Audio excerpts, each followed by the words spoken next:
ऋषभनाथ भगवान जम्बूद्वीप संबंधी भरत क्षेत्र में भोग भूमि का काल था। अंतिम कुलकर महाराज नाभिराय थे। भगवान ऋषभदेव इन्हीं नाभिराय और उनकी महारानी मरु देवी के पुत्र थे। अयोध्या इनकी जन्मभूमि तथा राजधानी थी। चैत्र कृष्ण नवमी के दिन माता मरु देवी ने प्रातःकाल सर्वासिद्धि विमानवासी अहिमेंद्र को तीर्थंकर सुत के रूप में जन्म दिया। 20 लाख वर्ष पूर्व इनका कुमार काल में व्यतीत हुआ।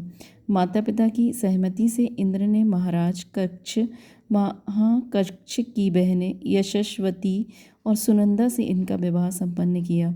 इन्हें राजपद की प्राप्ति हुई। इनमें यशस्वती से भरत आदि 99 पुत्र तथा ब्राह्मी पुत्री हुई। सुनंदा ने बाहुबली और सुंदरी को जन्म दिया। व्याकुल चित्त प्रजा के निवेदन पर सर्वप्रथम इन्होंने कर्मभूमि के योग, अस्सी, मसी, कृषि, वाणिज्य, विद्या और शिल्प इन 6 आजीविकाओं के उपायों का उपदेश दिया। क्षत्रिय, वैश्य और शूद्र इन 3 वर्णों की स्थापना भी इन्होंने की थी। आषाढ़ कृष्ण प्रतिपदा के दिन इन्होंने कृतयुग का आरंभ किया था, इसलिए ये प्रजापति कहलाए।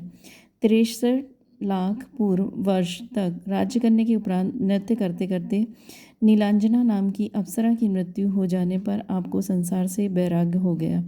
भरत का राज्याभिषेक कर तथा बाहुबली को युवराज पद देकर आप सिद्धार्थक वन में गए तथा चैत्र कृष्ण नवमी के दिन अपहान काल में 4000 राजाओं के साथ दीक्षा धारण की। 6 माह का योग पूर्ण होने पर आप आहार के लिए निकले, किंतु आहार विधि जानने वालों के अभाव में 6 माह 12 दिन तक और अर्थात 1 वर्ष 12 दिन तक आहार नहीं हुआ। तत्पश्चात हस्तिनापुर नगरी में स्वप्न से ज्ञात होने पर राजा सोमप्रभ एवं श्रेयांश के यहाँ वैशाख शुक्ला तृतीया की तिथि को इक्षुरस द्वारा इनकी प्रथम पारणा हुई।